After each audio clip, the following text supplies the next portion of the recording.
Selamat pagi dokter dan teman-teman, perkenalkan saya Michelle Angelina Huang dengan NIM 2310911220044 dari PSKPS Angkatan 2023. Dalam video ini saya izin menjelaskan mengenai anatomi dari organ sensoris, kemudian nervus craniosalis, sistem saraf pusat, dan jaras motorik dan sensoris. Baik, yang pertama mengenai organ sensoris yaitu mata. Ini adalah anatomi permukaan dari mata. Yang pertama di sini ada alis atau supersilia yang melindungi mata dari keringat, hujan, atau benda-benda yang jatuh dari atas dahi. Kemudian dia akan bergerak ke samping, baik itu ke arah medial, ke hidung, maupun ke arah lateral, yaitu ke pelipis. Selanjutnya juga ada palpebra atau kelopak mata. Ada palpebra superior dan palpebra inferior. Selanjutnya ada bulu mata atau silia. Silia ini berfungsi untuk melindungi mata dari benda asing yang akan masuk ke dalam mata. Kemudian juga ada visura palpebra, yaitu celah yang dibentuk antara dua palpebra. Selanjutnya ada komisura medial dan komisura lateral yang merupakan sudut pertemuan antara dua palpebra. Komisura medial berada di medial dan komisura lateral berada di arah lateral. Selanjutnya ada caruncula lacrimalis, yaitu tonjolan yang menjadi tempat saluran pembuangan air mata yang telah mengalir dari bola mata, kemudian dia akan menuju ke hidung. Selanjutnya ada konjungtiva. Konjungtiva ini adalah serabut pendukung sklera yang akan melipat. Dia membungkus sklera lalu membungkus palpebra bagian dalam.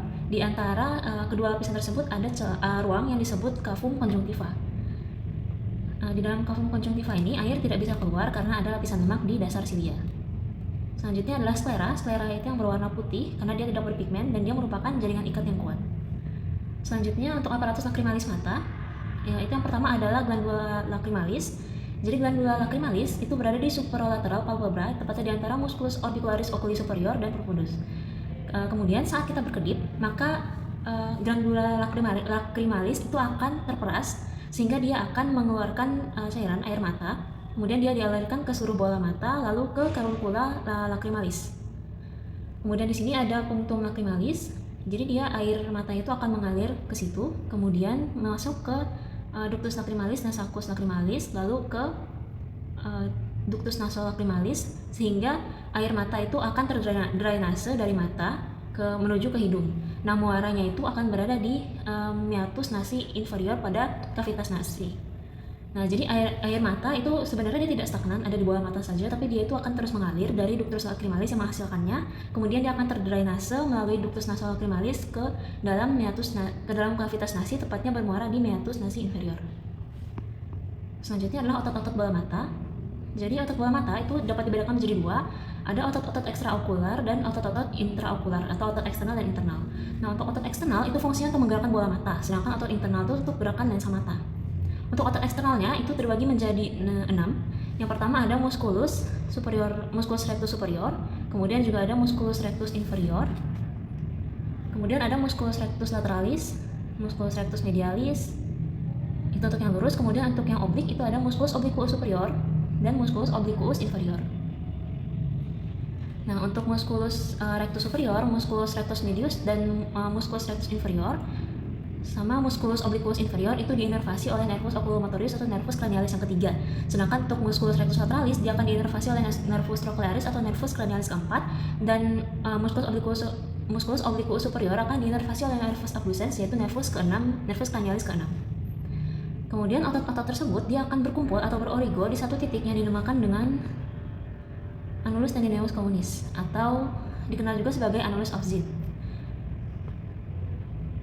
Kemudian kalau khusus untuk musculus obliquus superior itu dia akan bergerak lurus dari belakang ke arah atas. Kemudian dia akan memiliki sebuah pengait di sini yang disebut sebagai trochlea. Selanjutnya untuk pergerakan dari otot-otot ekstraokular. Yang pertama untuk musculus rectus superior itu fungsinya untuk melihat ke arah atas lateral atau supralateral. Kemudian musculus rectus inferior itu untuk melihat ke arah bawah dan lateral atau infralateral. Selanjutnya musculus rectus lateralis itu untuk melihat ke arah lateral, musculus rectus medialis untuk melihat ke arah medial, musculus obliquus inferior untuk melihat ke arah medial dan atas atau supromedial. Kemudian musculus obliquus superior itu akan melihat ke arah medial dan ke bawah atau inframedial. Kemudian anatomi dari bola mata. Jadi bola mata itu dapat dipisahkan menjadi 3 lapisan atau 3 tunika. Secara histologi ada tunika fibrosa yang berisikan kornea dan sklera, kemudian tunika vascularis yang berisi koroid, corpus ciliaris, dan iris. Kemudian ada tunika nervosa atau tunika sensoria yang terdiri dari retina. Untuk lapisannya secara histologis itu dapat dilihat dalam gambar berikut. Di sini untuk sklera, dia adalah jaringan ikat. Kemudian di sini adalah koroid, berisikan pembuluh-pembuluh darah.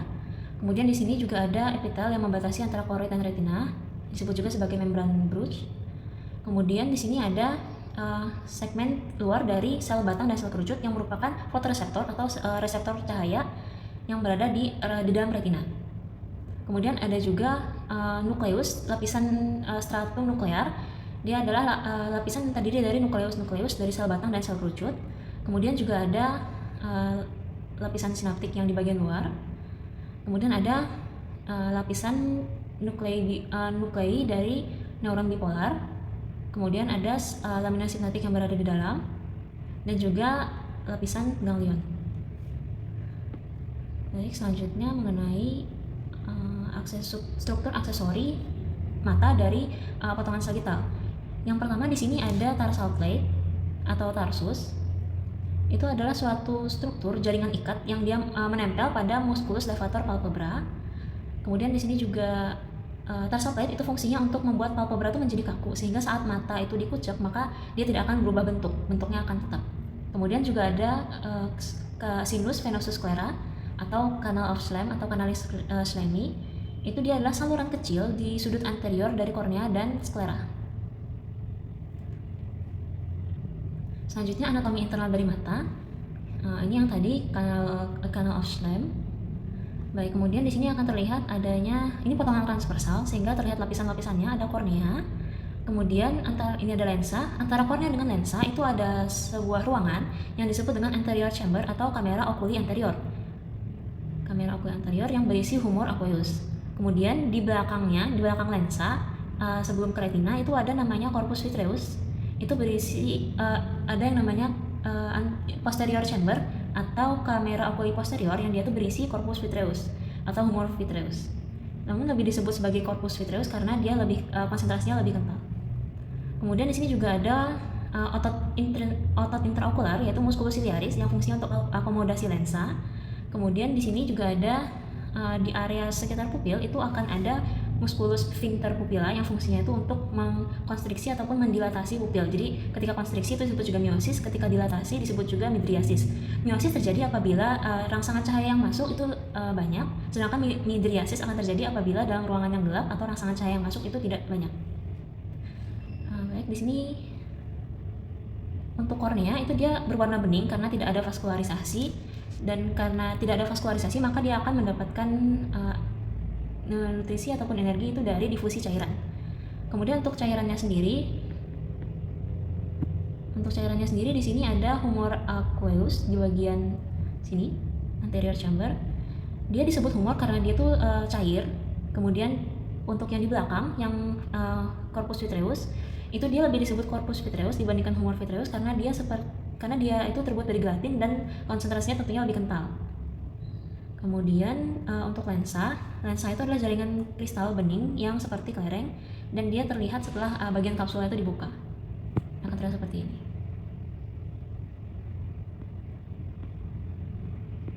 Kemudian di antara kornea dengan lensa itu ada struktur yang disebut dengan iris. Iris ini fungsinya adalah untuk memberikan pigmen warna mata dan juga untuk akomodasi dari lensa. Kemudian berikutnya adalah akomodasi lensa untuk penglihatan jarak dekat.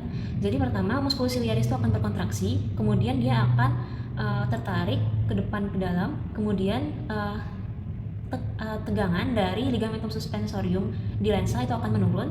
Lalu lensa menjadi lebih tebal atau lebih bulat karena lensa itu elastis, dia bisa menebal dan menipis. Lalu pupil akan berkonstriksi atau miosis. Selanjutnya untuk akomodasi lensa untuk penglihatan jarak jauh itu sebaliknya, musculus ciliaris itu akan berelaksasi, kemudian corpus ciliaris akan kembali ke posisi awalnya, ke belakang dan ke luar. Kemudian tegangan di ligamentum suspensorium lensa itu akan meningkat. Kemudian lensa menjadi lebih tipis atau lebih rata karena dia elastis, bisa menebal menipis. Kemudian pupilnya akan berdilatasi atau midriasis.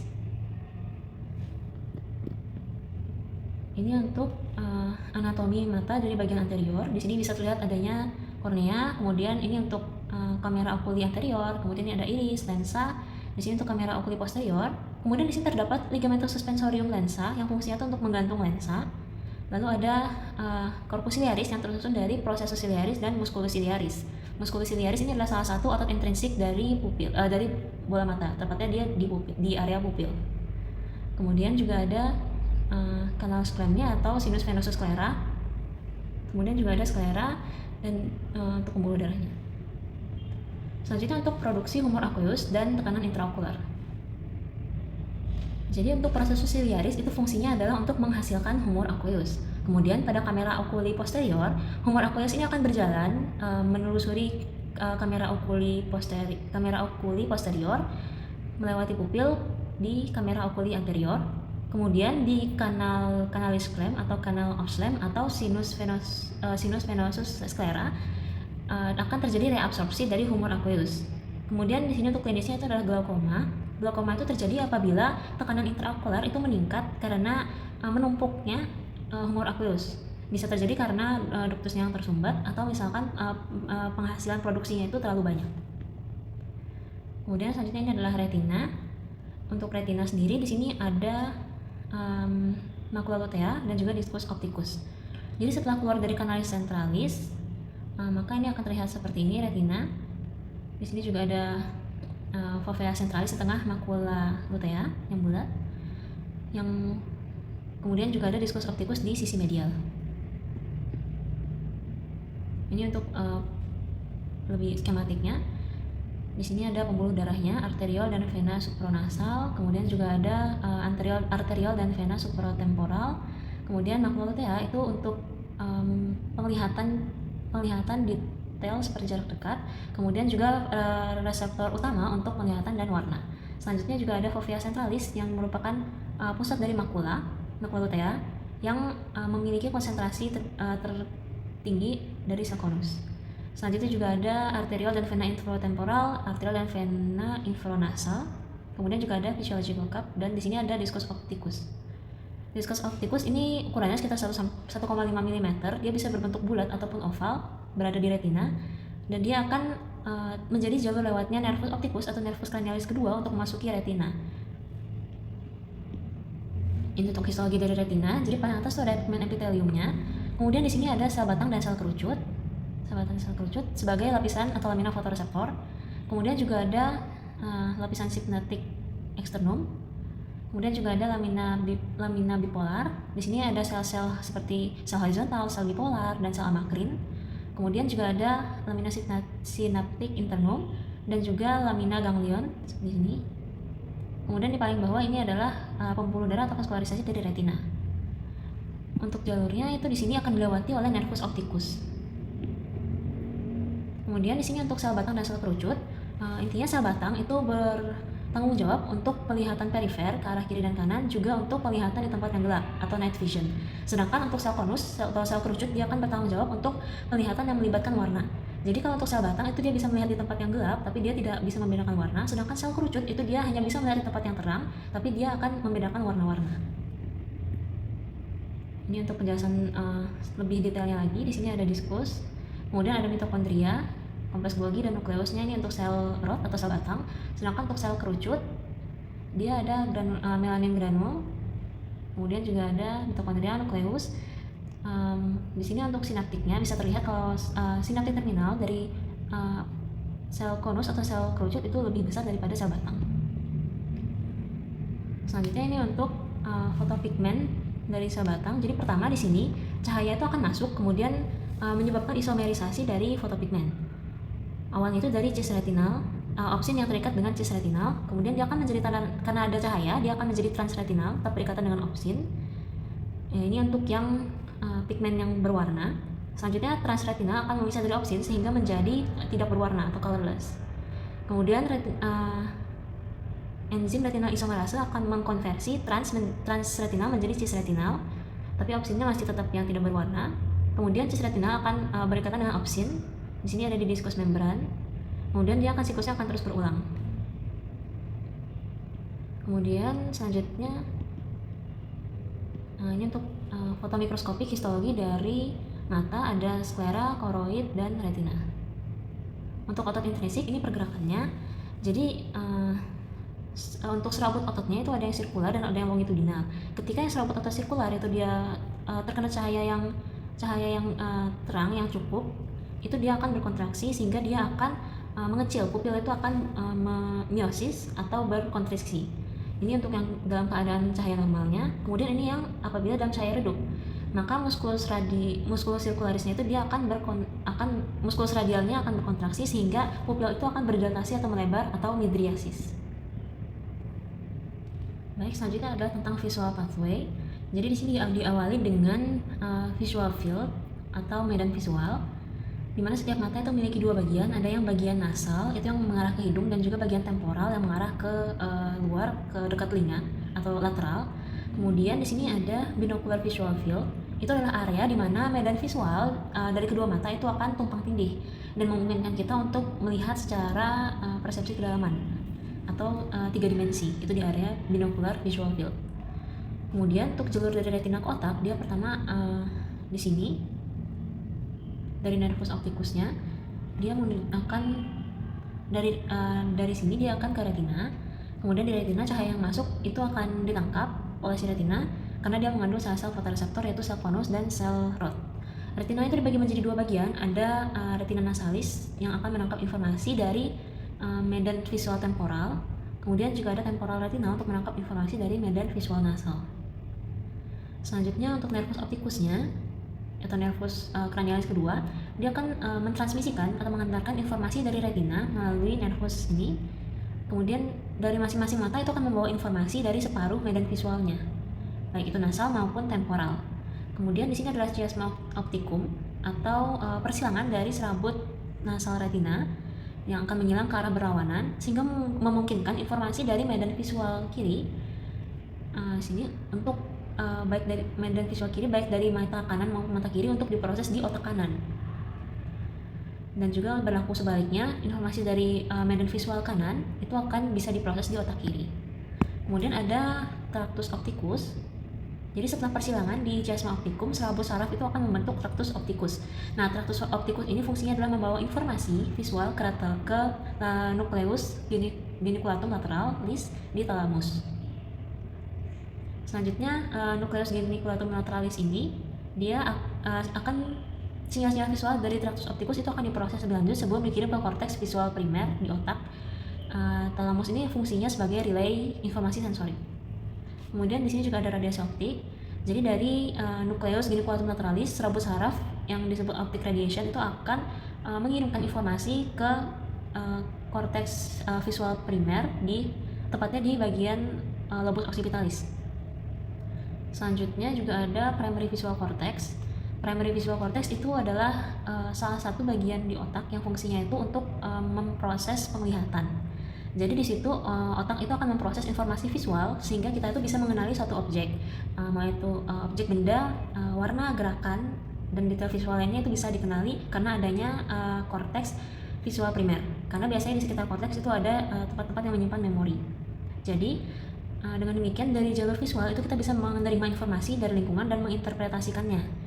Tapi tentunya sebelum itu harus ada memori yang telah dimiliki terlebih dahulu supaya kita tuh bisa mengingat kembali barang tentang benda atau objek ini itu sebenarnya adalah apa.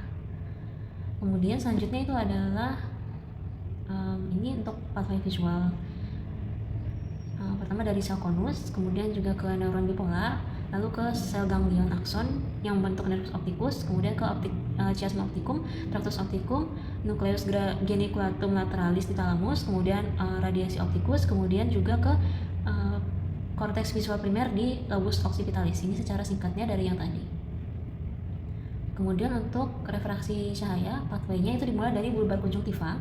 Jadi dari bulbar konjungtiva itu dia adalah lapisan yang paling luar yang melapisi bagian depan mata, tetapi sebenarnya dia tidak berperan langsung untuk pembiasan cahayanya. Kemudian yang kedua adalah kornea. Kornea itu adalah struktur pertama yang bertemu dengan cahaya. Karena dia itu bentuknya lengkung, maka dia bisa membiaskan cahaya lebih tajam untuk memfokuskan sinar masuk ke dalam mata. Kemudian ada humor aqueous atau cairan bening yang ada di kamera oculi anterior. Itu dia mengisi ruangan antara kornea dan lensa. Jadi setelah cahaya itu melewati kornea, dia akan masuk ke humor aqueous. Kemudian akan membantu mempertahankan tekanan intraokular dan menambah pembiasan ringan sebelum dia akhirnya mencapai lensa. Kemudian yang keempat adalah lensa. Lensa itu ada di belakang dari humor aqueous, tapi dia sebelum dari corpus atau humor vitreous. Fungsi utama lensa itu adalah pembiasan tambahan cahaya sehingga cahaya itu dapat difokuskan tepat di retina. Lensa itu dapat mengubah bentuknya karena dia elastis melalui proses akomodasi, jadi dia bisa membuat pupila itu membesar atau mengecil. Kemudian ada corpus vitreous atau humor vitreous, itu adalah sebenarnya bukan cairan, tapi dia seperti gelatin atau gel yang ada di dalam mata mengisi ruangan antara lensa dan retina. Jadi setelah cahaya itu melewati lensa, dia akan diteruskan melalui corpus atau humor vitreous itu. Kemudian dia juga membantu untuk mempertahankan bentuk mata. Kemudian ada lapisan sel ganglion.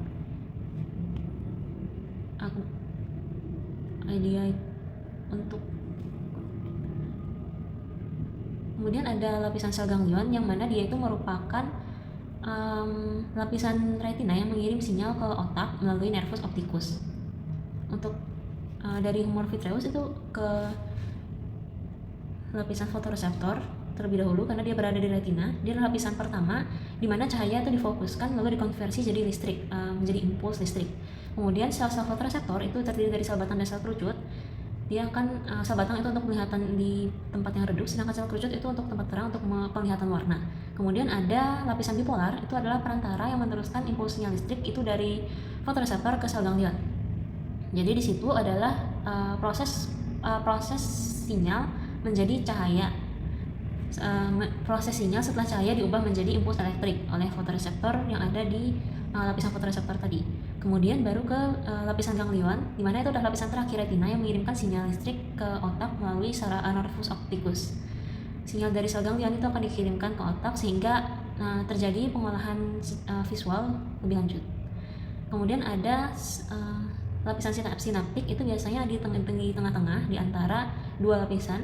Misalnya di antara lapisan fotoreseptor dengan lapisan bipolar. Kemudian juga antara bipolar dengan lapisan sel ganglion. Selanjutnya adalah kelainan pada mata. Yang pertama itu adalah miopia atau rabun dekat. Di mana pada mata normal itu harusnya cahaya itu dibiaskan tepat di retina. Tetapi pada orang dengan miopia itu biasanya cahaya itu dibiaskan tidak sampai ke retina. Jadi bayangan itu akan jatuh di depan retina, sehingga menyebabkan objek yang jaraknya jauh itu akan tampak buram atau kabur. Untuk miopi itu dapat ditolong dengan lensa konkav atau lensa cekung. Kemudian yang kedua adalah hipermetropi atau rabun jauh, di mana untuk bayangan dari retina itu akan jatuh di belakang cahaya dibiaskan, bayangannya itu akan jatuh di belakang retina. Sedangkan untuk yang hipermetropi ini dapat ditolong dengan lensa konveks atau lensa cembung. Selanjutnya adalah presbiopia. Itu adalah penurunan kemampuan akomodasi lensa akibat penuaan sehingga kesulitan untuk melihat objek dekat. Kemudian ada astigmatisme. Itu adalah penglihatan yang terdistorsi akibat bentuk dari lensa atau kornea yang tidak teratur. Kemudian ada buta warna atau color blindness. Itu adalah gangguan genetik yang menyebabkan kerusakan pada sel kerucut atau sel konus di retina sehingga seseorang itu akan kesulitan untuk membedakan warna tertentu atau bahkan tidak bisa membedakan warna sama sekali. Kemudian yang selanjutnya adalah telinga atau auricula yang fungsinya itu untuk sebagai organ pendengaran. Jadi dia akan mengumpulkan gelombang suara lalu dilokalisasi. Kemudian untuk meatus acousticus externus yang bagian sini itu dia adalah bagian luarnya, sepertiga bagian luar itu dilapisi oleh cartilago, sedangkan bagian dalam 2/3 bagian dalamnya itu dilapisi oleh osmastoideum atau tulang mastoid. Kemudian dia berbentuk seperti huruf S sehingga bisa masuk udara sebelum akhirnya mencapai membran timpani.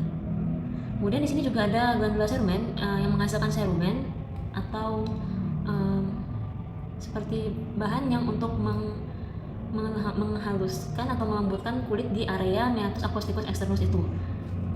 Namun biasanya dia akan keluar secara sendirinya, namun apabila menumpuk terlalu banyak dia akan jadi seperti kotoran telinga. Kemudian untuk telinga bagian tengah itu ada cavitas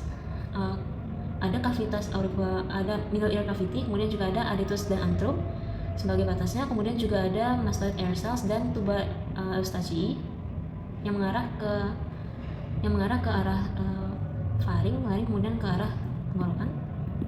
Selanjutnya untuk batas-batas dari telinga tengah itu yang pertama ada batas lateral dari sisi luar itu ada membran timpani. Kemudian dia itu adalah selaput tipis yang bisa bergetar. Jadi ketika dia tuh akan menghantarkan suara itu akan masuk dalam bentuk gelombang yang akhirnya akan menggetarkan membran timpani.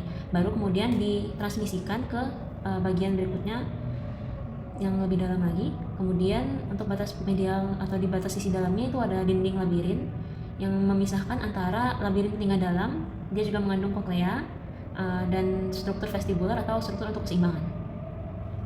Di sini ada beberapa struktur penting seperti oval window atau fenestra ovalis. Itu adalah bukaan kecil di mana bagian krus atau kaki dari os stapes itu terpasang di situ. Jadi jendela oval atau fenestra ovalis itu akan menghubungkan telinga tengah dengan koklea di telinga dalam, di mana getaran suara akan diteruskan. Kemudian juga ada round window atau fenestra rotunda. Dia adalah struktur kecil yang terletak di bawah fenestra ovalis yang tertutup oleh membran timpani sekunder untuk menyeimbangkan tekanan di koklea. Kemudian juga ada struktur-struktur lainnya seperti ada korda timpani, kemudian juga ada musculus tensor timpani, kemudian ada promontorium. Promontorium itu adalah tonjolan bundar yang disebabkan oleh belitan pertama dari koklea, dia akan menonjol ke rongga timpani. Kemudian juga ada canalis facialis yang merupakan saluran dari nervus facialis atau nervus ketujuh. Dia akan menuju ke foramen stylomastoideo untuk keluar dari basis kranii. Untuk batas superiornya itu ada tegmen timpani. Tegmen timpani dia adalah atap dari rongga timpani berupa lapisan tulang tipis yang memisahkan rongga timpani dari fossa kranial bagian tengah yang di situ terdapat otak. Tegmen timpani ini akan membentuk dinding superior rongga telinga tengah dan melindunginya dari struktur intrakranial.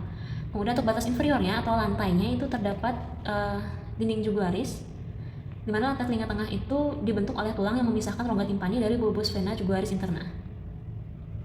Lantai ini cukup tipis dan mengandung pembuluh darah besar yang mengalirkan darah dari otak ke jantung. Kemudian untuk batas anteriornya itu ada dinding karotid yang memisahkan telinga tengah dari arteri karotis interna. Pada dinding ini terdapat struktur penting yaitu tuba eustachius dan musculus tensor timpani. Kemudian untuk batas posteriornya itu ada dinding mastoid yang mana dia memisahkan rongga timpani dari processus mastoideus. Kemudian juga di sini terdapat bukaan kecil adytus ad antrum yang menghubungkan telinga tengah dengan antromastoid, yaitu sebuah ruangan yang berhubungan dengan sel udara mastoid di tulang mastoid, sehingga memungkinkan adanya ventilasi dari telinga tengah ke mastoid. Kemudian untuk saluran atau kanalis nervus facialis itu dia akan dilewati oleh nervus facialis di sini, melewati dinding posterior, kemudian mengarah ke foramen stylomastoideum. Untuk mastoid sendiri dia itu adalah tulang berigi di belakang auricula. Dia merupakan tulang terkeras di tubuh yang berfungsi untuk melindungi koklea dan sistem vestibular atau keseimbangan. Dia akan menyokong telinga luar dan dinding posterior dari middle ear cavity. Kemudian dia juga mengandung udara sehingga bisa terjadi infeksi. Kemudian ada ossicula auditori, yaitu tulang-tulang pendengaran.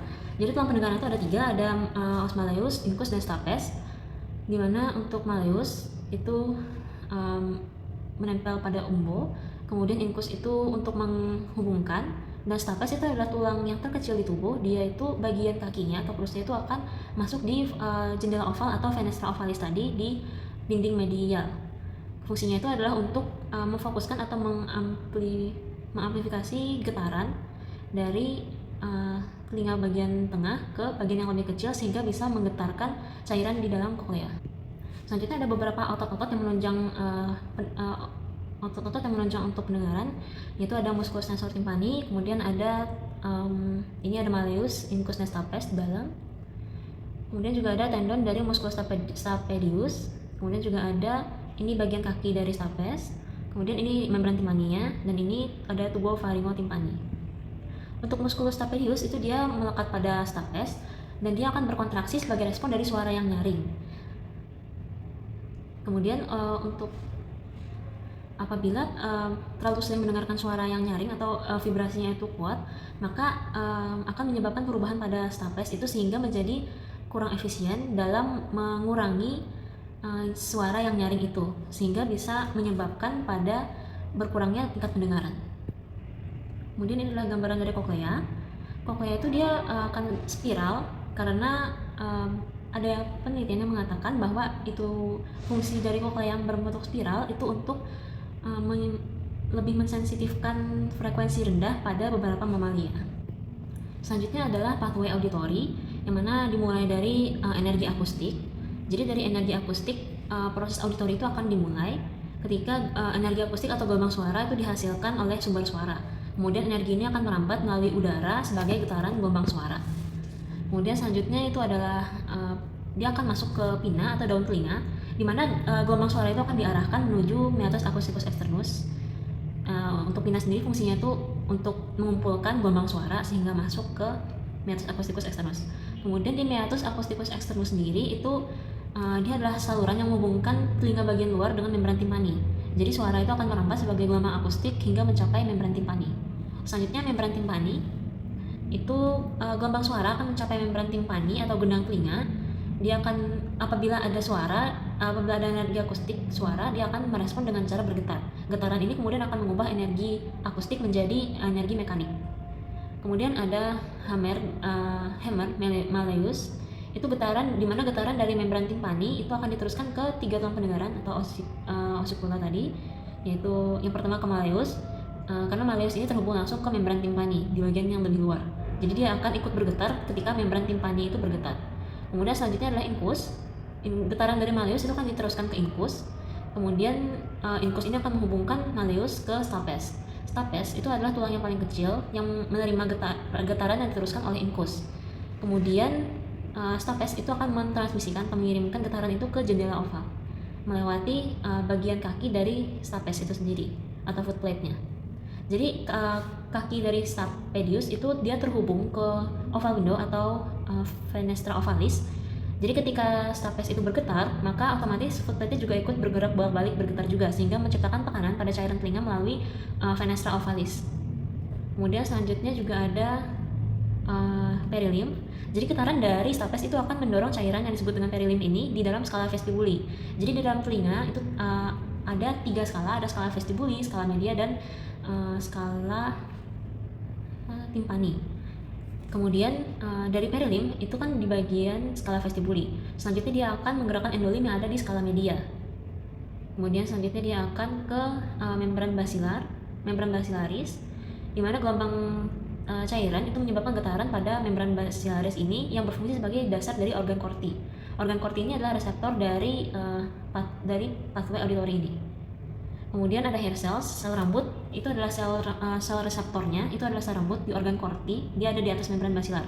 Jadi ketika membran basilarnya ini bergetar, sel rambutnya juga ikut bergetar. Kemudian terjadi potensial aksi, depolarisasi, repolarisasi, terjadi ion kalium itu akan masuk ke dalam sel menghasilkan potensial aksi, lalu repolarisasi ketika ion kalium ini keluar sehingga potensial membran dalam keadaan istirahat. Kemudian akan lanjut ke nervus cochlea.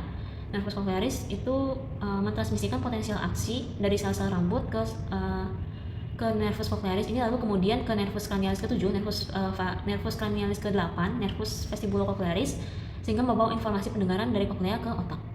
Di otak sendiri untuk bagiannya itu ada bagian untuk auditorinya, tepatnya di lobus temporalis. Selanjutnya untuk hidung, yang pertama ini untuk bagian luar dari hidung, itu ada beberapa struktur seperti ini. Nares itu adalah lubang hidung, kemudian ada ala cartilago mayor dan cartilago ala minoris, kemudian ada septum cartilago, dan juga ada maxilla, ini di bagian spina nasalis inferiornya.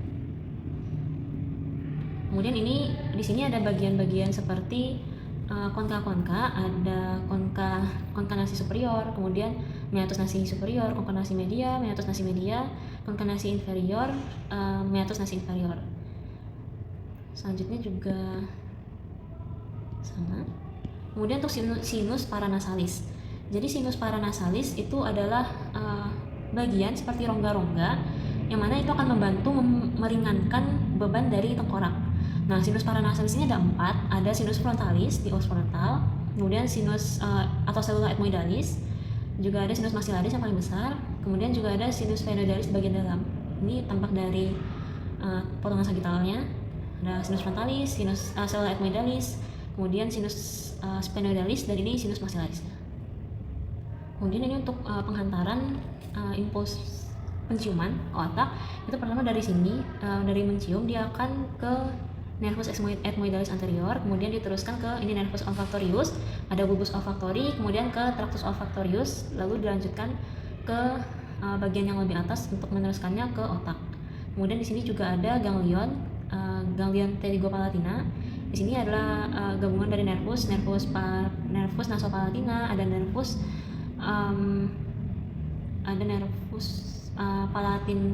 palatinum magnus, kemudian juga ada nervus palatinum minus. Baik, kemudian untuk jarasnya itu pertama ada sel-sel reseptor di olfactorius atau sel olfactorius yang ada di epitel olfactorius di rongga hidung kavitas nasi yang bertanggung jawab untuk mendeteksi molekul-molekul bau. Kemudian dia akan menuju ke nervus cranialis 1, nervus olfactorius, dia akan menangkap informasi mengenai molekul bau lalu diteruskan ke bulbus olfactorius. Kemudian dari bulbus olfactorius itu akan memproses sinyal, kemudian diteruskan ke tractus olfactorius. Kemudian dia akan menuju ke area-area di otak seperti cortex olfactorius primer, amigdala, cortex orbitofrontal yang terlibat dalam pengenalan memori dan respons terhadap bau. Organ yang selanjutnya adalah lidah atau lingua. Jadi lingua itu bisa dibagi menjadi 2/3 anterior dan 1/3 posterior. Untuk lingua sendiri, reseptornya itu adalah sel-sel gustatorik, dimana di sini juga ada papilanya, ada papilla foliata, papilla uniformis, papilla filiformis, dan papilla falata. Kemudian di sini juga ada sulcus medialis lingua, sulcus transversus terminalis lingua, dan di tengah sini ada foramen secum lingua. Ini adalah bagian radix lingua dan ini adalah apex lingua. Kemudian ini untuk pembagian nervusnya, dimulai dari sini di bagian 2/3 anterior itu ada nervus lingualis, kemudian nanti dia akan menuju ke nervus facialis, nervus ke-7. Kemudian di sini ini adalah area inervasi dari rami linguales dari nervus glossopharyngeus atau nervus ke-9. Kemudian juga ada rami tonsillaris yang merupakan percabangan dari nervus glossopharyngeus juga. Kemudian di sini ada nervus laryngeus superior yang merupakan percabangan dari nervus vagus atau nervus ke-10. Kemudian ini untuk otot-otot dari lingua sendiri. Di sini ada otot-otot intrinsik dan ekstrinsik. Otot intrinsiknya di sini ada musculus transversus lingua, kemudian juga ada musculus longitudinalis lingua, juga ada musculus verticalis lingua. Kemudian untuk otot ekstrinsiknya ada musculus genioglossus, musculus mylohyoideus, dan musculus geniohyoideus. Kemudian yang selanjutnya adalah untuk pathway dari pengecap. Itu yang pertama, impuls dari 2/3 anterior lidah ini dia akan diteruskan ke nervus 5, nervus trigeminus melalui chorda tympani, kemudian ke nervus 7. Kemudian dia akan menuju ke nucleus tractus solitarius di trunkus encepali. Kemudian impuls dari papilla falata atau papilla circumfallata dan posterior dari rongga mulut akan diteruskan melalui nervus glossopharyngeus, nervus ke-9, juga menuju ke nucleus tractus solitarius, lalu menuju ke otak. Kemudian untuk di bagian basis lingua atau bagian yang ke arah faring, dia akan diteruskan melalui nervus vagus, juga ke nucleus tractus solitarius. Kemudian di nucleus tractus solitarius ini dia akan bersinaps dengan neuron kedua yang aksonnya itu melintasi garis tengah dan bertemu di lemniscus medialis. Kemudian dia akan berakhir di thalamus. Kemudian neuron ketiga dari daerah proyeksi pengecapan itu di cortex cerebrum, tepatnya di gyrus postcentralis. Kemudian yang selanjutnya adalah integumentum, dalam hal ini adalah kulit. Jadi kulit itu secara garis besar dia dibagi menjadi 3 lapisan, ada epidermis, dermis, dan hipodermis atau subkutan. Di epidermis sendiri itu dia terdapat pori-pori, kemudian juga rambut-rambut. Kemudian untuk di bagian dermis itu dibagi menjadi 2, ada lapisan papilar dan retikular. Kemudian di dermis itu terdapat reseptor-reseptor juga, seperti misalnya ini reseptor Meissner atau corpuscle Meissner atau corpuscle taktil yang fungsinya itu untuk reseptor sentuhan. Kemudian di sini juga ada ujung-ujung saraf free nerve ending yang fungsinya itu untuk reseptor terhadap nyeri atau nociceptor. Kemudian di sini juga ada corpusculum Pacini atau corpusculum lamellaris yang fungsinya itu untuk mendeteksi adanya getaran dan tekanan dalam. Kemudian juga ada glandula kelenjar minyak, glandula sebasea, dan glandula sudorifera, kelenjar keringat. Kemudian ada folikel rambut, sehingga juga ada reseptor dari folikel rambut sendiri atau root hair plexus ini. Kemudian di lapisan hipodermis itu ada textus adiposus. Kemudian untuk jarasnya itu dari stimulus itu diterima dari reseptor kulit. Dia bisa berupa tekanan dan sentuhan dengan reseptor atau nyeri nosiseptor, kemudian juga termoseptor baik itu panas maupun dingin. Dia akan terdeteksi melalui reseptor-reseptor tadi seperti corpuscle Meissner, corpuscle Pacini maupun free nerve endingnya. Kemudian stimulus itu akan diteruskan di sini di neuron pertama. Impuls sensorik itu akan diteruskan melalui neuron sensorik primer menuju ke medula spinalis dengan badan sel itu ganglionnya di radix dorsal. Kemudian neuron keduanya itu untuk jalur propriosepsi itu sentuhan halus. Impuls itu akan naik melalui columna dorsalis, kemudian ke fasciculus gracilis dan fasciculus cuneatus menuju ke medula oblongata, lalu bersinap di sana dan menuju ke talamus. Kemudian untuk jalur yang nyeri dan suhu itu impulsnya akan bersinap di medula spinalis lalu menyeberang ke sisi berlawanan atau kontralateral. Lalu dia akan naik melewati tractus pinothalamicus. Kemudian neuron ketiga itu dia impulsnya itu akan menuju ke talamus. Dia akan bersinap lalu diteruskan ke korteks somatosensori primer di gyrus postcentralis. Kemudian interpretasi dari korteksnya itu sendiri, dia gyrus postcentralisnya ini akan memproses dan menginterpretasikan informasi sensorik sehingga seseorang itu bisa merasakan sentuhan, nyeri, suhu panas maupun dingin dan juga posisi tubuhnya. Baik, jadi di sini saya akan menjelaskan mengenai anatomi dari nervus cranialis dan sistem saraf pusat. Pertama untuk pendahuluan, jadi sistem saraf itu secara umum dibagi menjadi dua, ada sistem saraf pusat dan sistem saraf perifer. Untuk sistem saraf pusat itu disusun oleh otak dan medula spinalis, sedangkan untuk sistem saraf perifer itu yang selain dari otak dan medula spinalis, misalnya seperti nervus cranialis dan nervus spinalis. Selanjutnya untuk sistem saraf perifer itu terbagi lagi menjadi dua, ada sistem saraf otonom dan sistem saraf somatik. Sistem saraf otonom itu akan berkomunikasi dengan organ viscera dan glandula, sedangkan sistem saraf somatik dia akan berkomunikasi dengan organ sensoris atau indera dan otot lurik. Kemudian untuk sistem saraf otonom dia terbagi lagi menjadi dua divisi, ada sistem saraf simpatis dan sistem saraf parasimpatis. Kemudian untuk sistem saraf somatik juga terbagi menjadi dua, ada sistem saraf sensoris atau aferen dan sistem saraf motorik atau eferen. Kemudian untuk bagian yang pertama itu adalah nervus cranialis. Jadi nervus cranialis itu seperti yang terlihat pada ilustrasi ini, dia itu adalah saraf yang keluar langsung dari otak, kemudian dia menembus basis kranii. Fungsinya itu adalah untuk menginervasi organ-organ yang ada di bagian tengah dan atas dari tubuh. Dia jumlahnya ada 12 pasang atau 24 buah, di mana 12 buah itu ada di hemisferium dexter dan 12 buah lainnya di hemisferium sinister. Untuk penomorannya itu berurutan sesuai dengan urutan keluarnya dari basis kranii dari anterior ke posterior. Kemudian yang pertama itu adalah nervus olfactorius, nervus 1, itu yang di bagian sini atau di bagian sini. Dia berorigo di atap kavitas nasi di bagian atas dari kavitas nasi, kemudian dia akan keluar melalui struktur yang disebut lamina et foramina cribrosa ossis ethmoidalis atau tulang yang berada di basis kranii berbentuk seperti lapisan. Selanjutnya dia akan menginervasi area mukosa hidung atau mukosa olfaktorius di bagian sini. Kemudian dia itu jenis jarasnya itu adalah SSA dan SPA atau Special Somatic Afferent dan Special Visceral Afferent.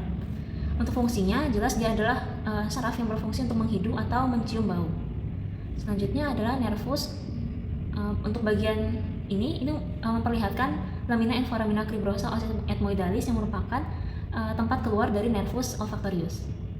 Kemudian yang kedua itu adalah nervus opticus atau nervus 2 di bagian sini atau di sini. Jadi nervus opticus itu dia berorigo di retina, tepatnya di sel batang dan sel kerucut. Kemudian dia akan keluar melalui canalis opticus atau di sini, kiri dan kanan karena ada dua sepasang. Kemudian dia akan menginervasi fotoreseptor di retina atau reseptor yang menerima impuls berupa cahaya. Kemudian untuk jenis jarasnya dia adalah SSA atau Special Somatic Afferent dan fungsinya jelas adalah untuk penglihatan. Selanjutnya adalah nervus oculomotorius atau nervus 3. Dia yang ini atau yang ini. Dia berorigo di mesencephalon. Kemudian dia keluar melalui viscera orbitalis superior. Viscera orbitalis superior di area sini ada sepasang. Kemudian dia akan menginervasi otot-otot ekstraokuli dan juga otot-otot intraokuli. Yang otot ekstraokulinya itu ada musculus rectus superior, musculus rectus inferior, musculus rectus medialis, kemudian juga musculus obliquus inferior, dan musculus levator palpebra. Dapat lihat di bagian sini ada otot-ototnya. Ada yang musculus rectus medius, musculus rectus superior, musculus rectus inferior, kemudian juga musculus obliquus inferior, dan musculus levator palpebra mungkin di sini tidak terlihat karena dia di bagian yang lebih luar lagi.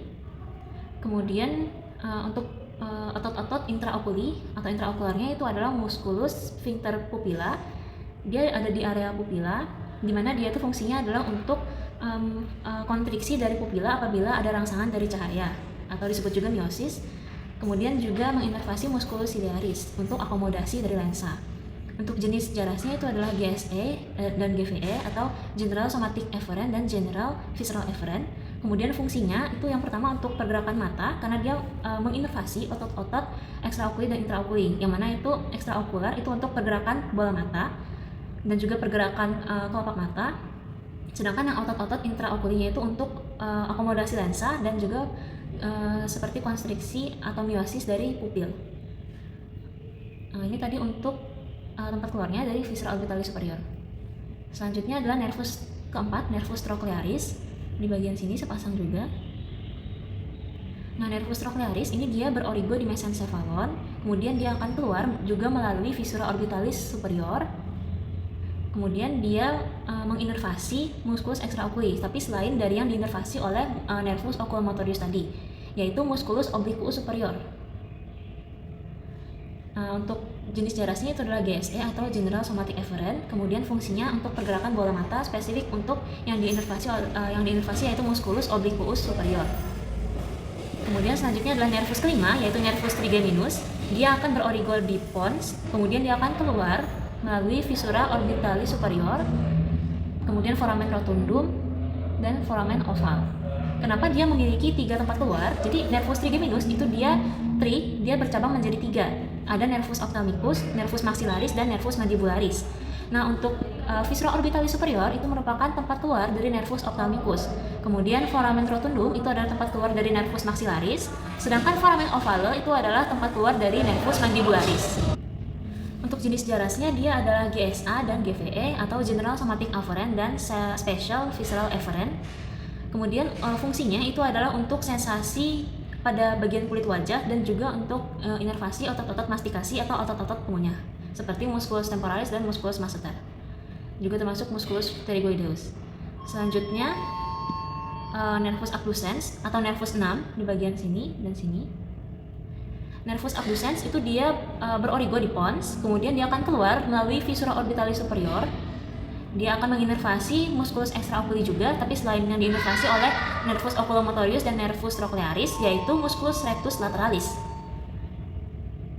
Kemudian untuk jenis jarasnya itu adalah GSE atau General Somatic Efferent dan fungsinya itu untuk pergerakan bola mata spesifik untuk musculus rectus lateralis. Kemudian selanjutnya adalah nervus facialis atau nervus ketujuh.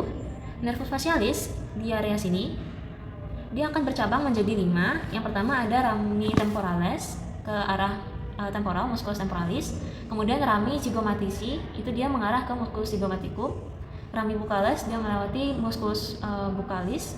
Kemudian rami marginalis mandibula dia akan menuju ke mandibula. Dan juga rami coli dia akan menuju ke area leher. Untuk nervus facialis sendiri dia berorigo di pons, kemudian dia keluar melalui foramen stylomastoideum di area sini dan juga melalui meatus acousticus internus di area sini. Kemudian untuk organ yang diinervasi itu adalah otot-otot ekspresi wajah atau otot mimik, kemudian juga organ gustatoria atau organ untuk pengecap, kemudian juga glandula terutama glandula salivatorius. Kemudian untuk jenis jarasnya itu adalah GVE atau General Somatic Efferent, SVE atau Special Visceral Efferent, SVA atau Special Visceral Efferent, dan GSA atau General Somatic Efferent. Untuk fungsinya mengikuti dari otot yang diinervasinya, yaitu untuk ekspresi wajah, kemudian juga untuk sensasi pengecap dan juga sekresi dari glandula yang diinervasinya. Selanjutnya adalah nervus vestibulocochlearis, nervus ke-8. Itu dia berada di sini. Di sini dia akan berorigo di pontomedullary junction atau junctio pontomedullaris. yang merupakan perbatasan antara pons dengan medula oblongata. Untuk tempat keluarnya dia ada di meatus acousticus internus. Kemudian untuk fungsinya itu untuk organ vestibular atau organ keseimbangan dan organ pendengaran. Jadi dia memiliki dua fungsi juga untuk stabilitas atau keseimbangan dan pendengaran. Untuk jenis jarasnya itu adalah SSA atau Special Somatic Afferent. Kemudian yang selanjutnya adalah nervus glossopharyngeus atau nervus ke-9. Berada di sini dan di sini. Nah, sesuai namanya, nervus glossopharyngeus itu dia adalah nervus yang menginervasi bagian lidah dan faring. Nah, untuk origonya itu dia berorigo di medula oblongata. Kemudian dia akan keluar melalui foramen jugular di area sini. Kemudian dia akan menginervasi otot-otot faring dan glandula parotidea. Selanjutnya untuk jenis jarasnya itu adalah GVE atau General Visceral Efferent, SVE atau Somatic Visceral Efferent, Special Visceral Afferent, kemudian GSA atau General Somatic Afferent, GVA atau General Visceral Afferent, dan SVA atau Special Visceral Afferent. Kemudian untuk fungsinya dia untuk menelan, memproduksi saliva, dan juga sensasi pengecap. Selanjutnya adalah nervus ke-10, nervus vagus. Jadi nervus vagus ini bisa dikatakan adalah nervus yang paling besar dan paling panjang di tubuh karena dia itu berasal dari kata vagal. Vagal itu artinya mengembara. Jadi dia itu memang origonya itu juga di area otak, tapi dia akan mengembara sampai mengintervasi organ-organ viscera, misalnya seperti kor, pulmo, hepar, ren, dan lain sebagainya. Untuk nervus vagus berada di sini. Kemudian untuk cabang-cabangnya, untuk origonya dia di medula oblongata, kemudian dia akan keluar melalui foramen jugular di area ini.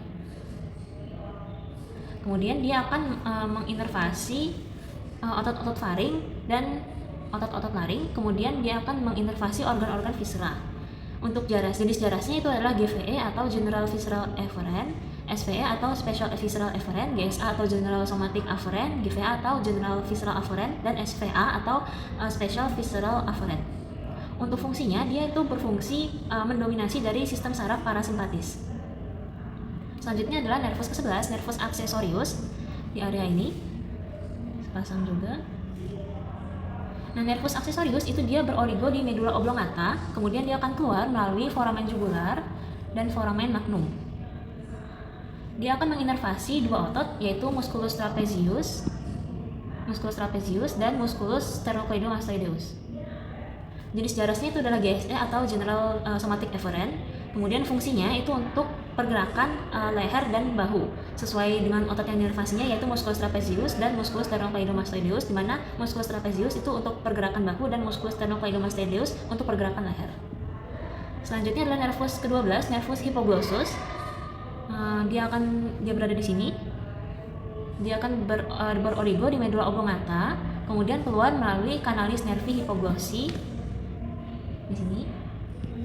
Kemudian dia akan menginervasi otot-otot lidah, baik itu otot-otot ekstrinsik maupun intrinsiknya, misalnya seperti musculus thyroglossus, musculus genioglossus, musculus hyoglossus, musculus thyrohyoid, dan juga musculus yang musculus intrinsik dari lingua sendiri, misalnya seperti musculus verticalis lingua, musculus transversus lingua, dan lain sebagainya. Kemudian untuk nervus-nervus yang tadi itu dia juga memiliki komponen kualitas, yaitu sensorik, motorik, atau keduanya. Jadi yang pertama untuk nervus olfactorius itu dia termasuk sensorik karena dia fungsinya hanya untuk menghidu. Kemudian nervus opticus dia untuk penglihatan, maka dia juga termasuk sensorik. Selanjutnya untuk nervus oculomotorius karena dia untuk pergerakan bola mata dan pupil, maka dia termasuk motorik. Kemudian yang nervus trochlearis dia juga untuk pergerakan bola mata, maka termasuk motorik. Kemudian nervus trigeminus dia memiliki dua fungsi. Yang pertama untuk sensasi di area kulit wajah, kemudian juga menginervasi otot-otot mastikasi. Jadi dia termasuk dalam gabungan sensorik dan motorik, di mana sensoriknya itu untuk sensasi peraba dan motoriknya untuk pergerakan otot-otot mastikasi. Karena dia juga memiliki 3 cabang, ada nervus ophthalmicus, nervus maxillaris, dan nervus mandibularis. Kemudian yang selanjutnya adalah nervus abducens. Nervus abducens itu fungsinya untuk pergerakan bola mata juga, maka dari itu dia termasuk motorik. Kemudian yang selanjutnya itu adalah nervus facialis. Nervus facialis ini dia memiliki beberapa fungsi juga, misalnya seperti ekspresi wajah. Kemudian dia juga untuk sensasi pengecapan dan sekresi glandula. Nah, untuk ekspresi wajah, maka dia akan menggerakkan otot-otot mimik wajah atau otot-otot untuk ekspresi itu dia termasuk motorik, sedangkan untuk sensasi pengecap itu termasuk fungsi sensorik. Maka dapat dikatakan nervus facialis itu yang kualitas komponennya adalah gabungan sensorik dan motorik. Kemudian nervus vestibulocochlearis karena dia memiliki fungsi untuk pendengaran, sensorik, kemudian juga untuk keseimbangan, maka dapat dikatakan dia juga termasuk komponen kualitas yang gabungan sensorik dan motorik. Sensoriknya untuk pendengaran, motoriknya untuk keseimbangan. Selanjutnya untuk nervus glossopharyngeus, dia ini nervus yang fungsinya untuk menginervasi otot-otot faring dan glandula parotidea.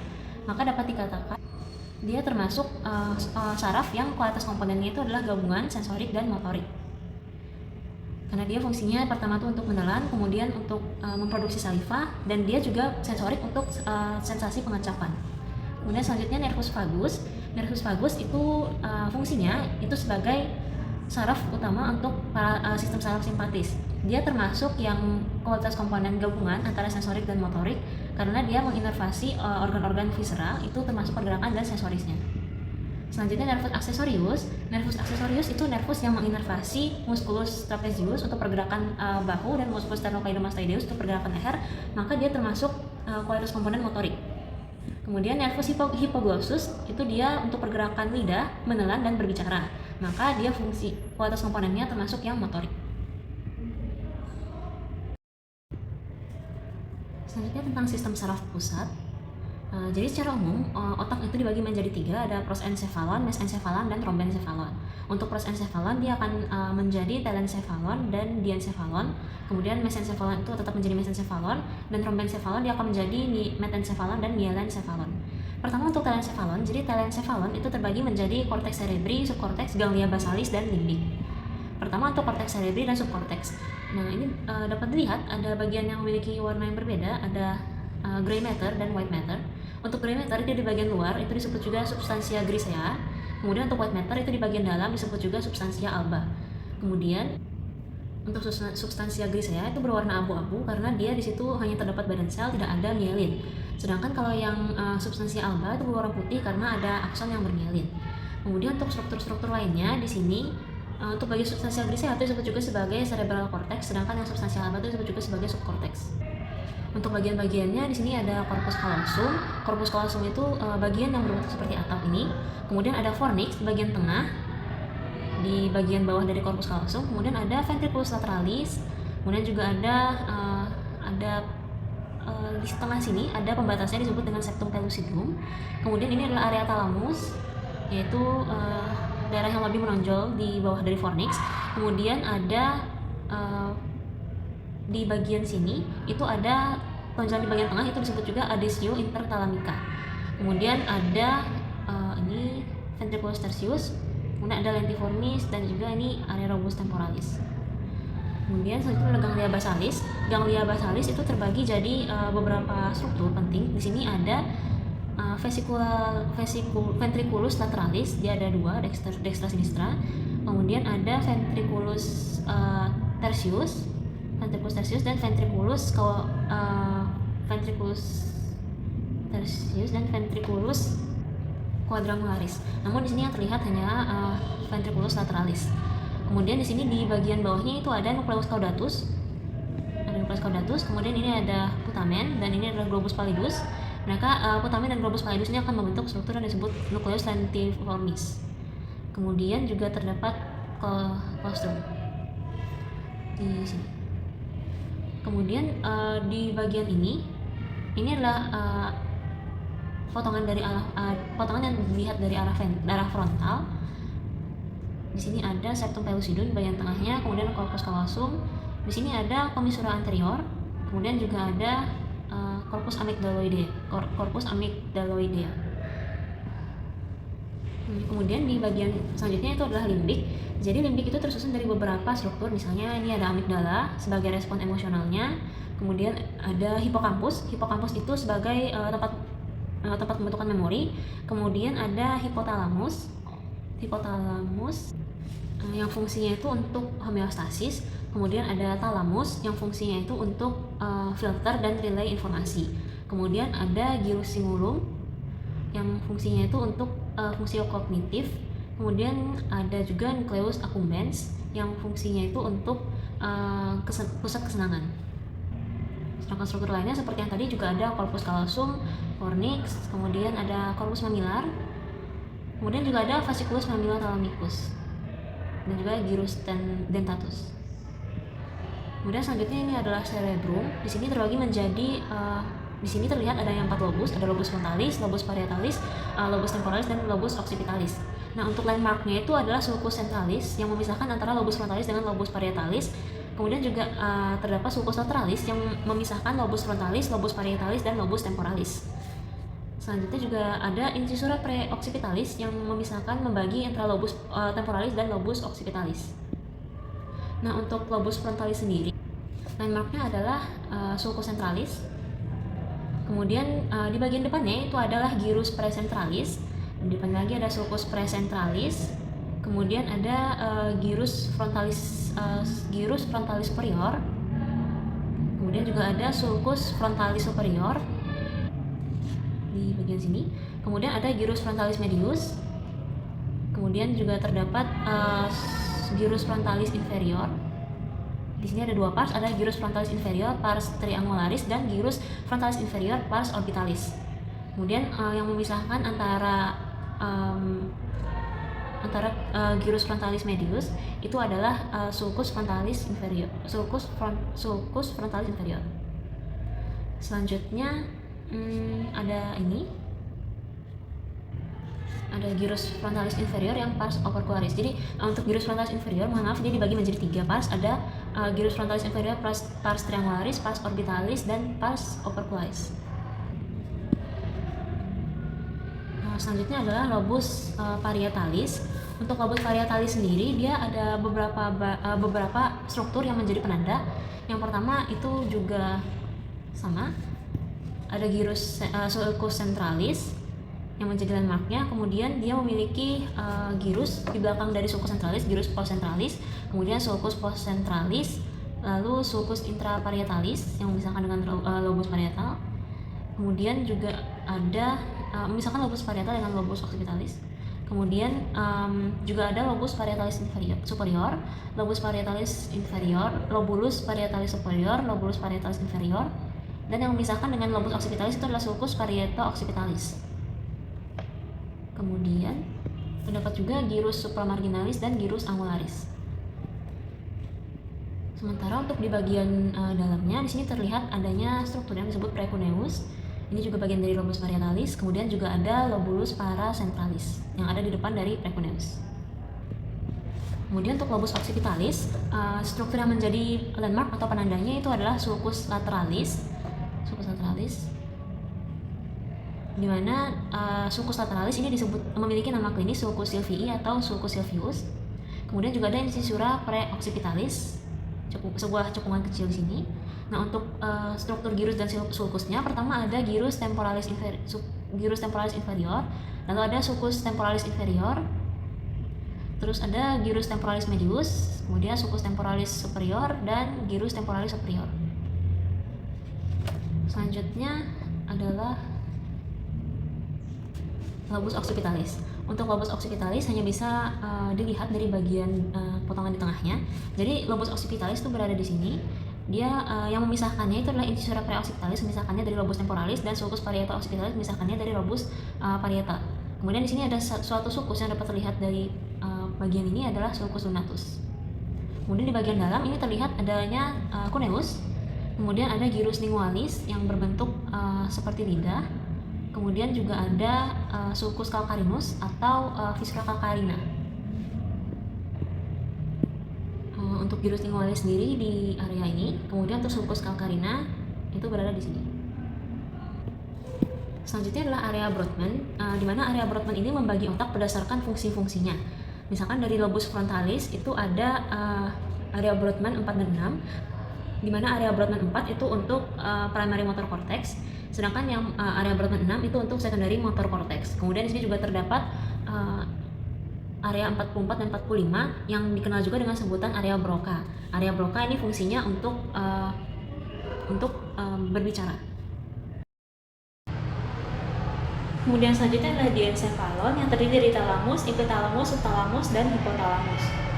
Nah, untuk bagian-bagiannya di sini terlihat ada talamus di area sini, kemudian ada hipotalamus, di bagian ujungnya ada glandula pituitari atau glandula hipofisis, kemudian juga ada cerebellum, pons, medulla oblongata, dan mesencephala. Kemudian ini dapat terlihat nukleus-nukleusnya, ada nukleus posterior, nukleus dorsomedial, kemudian ada nukleus ventromedial, nukleus infundibular, dan juga di sini ada corpus mammillaris. Selanjutnya mesencephalon merupakan salah satu bagian dari batang otak. Untuk strukturnya yang pertama itu ada pedunculus cerebelli superior, kemudian ada colliculus facialis, ada peduncula cerebelli inferior, kemudian di sini juga ada tuberculum dari nucleus cuneatus dan tuberculum dari nucleus gracilis, tuberculum cinereum. Kemudian di sini juga ada corpus geniculum lateral. Lalu juga ada di sini ada pulvina dan juga ada obex. Ini adalah bagian dari rhomboencephalon. Selanjutnya mengenai jaras-jaras, yang pertama ada jaras motorik. Untuk jaras motorik yang pertama itu ada jalur motorik somatik. Nah, jalur ini terdiri dari dua traktus, ada traktus corticospinalis dari korteks motorik ke otot rangka, kemudian ke medulla spinalis untuk mengontrol gerakan sadar. Kemudian ada traktus corticobulbaris dari korteks motorik ke otot wajah lalu melalui tembus ensefali. Yang kedua ada jalur motorik otonom, ada simpatis dan parasimpatis. Kemudian ada jalur ekstrapiramidal, dia mengatur gerakan otomatis tonus otot, kemudian melibatkan ganglia basal dan juga substansia nigra. Kemudian ada jalur rubrospinal, dia mengontrol gerakan halus untuk ekstremitas atas dan berasal dari nucleus ruber atau nucleus subra. Kemudian ada jalur reticulospinal, dia adalah jalur yang mengatur tonus otot dan postur tubuh yang berasal dari formasi retikular di tubuh ensefali.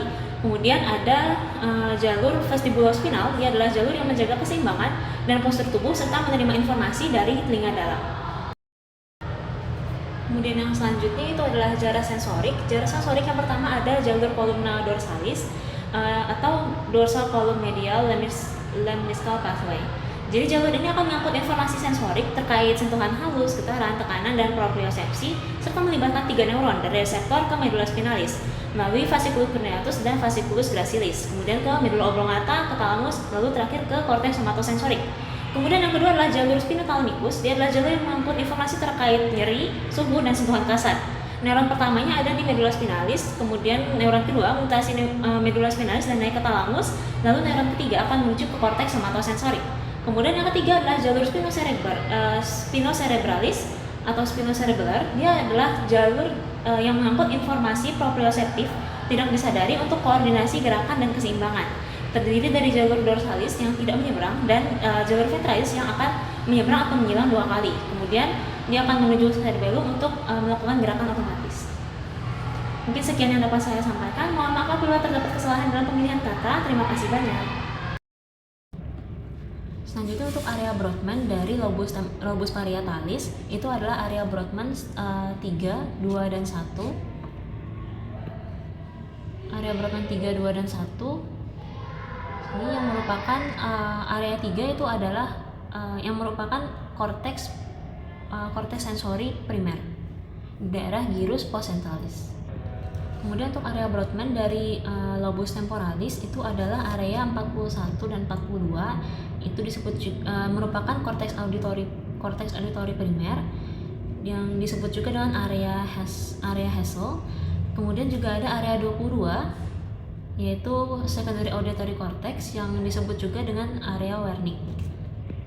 Kemudian untuk lobus occipitalis itu terdapat di area 17, 18, dan 19. Yang primernya itu ada di area 17, merupakan korteks visual primer yang berada di sulcus calcarinus.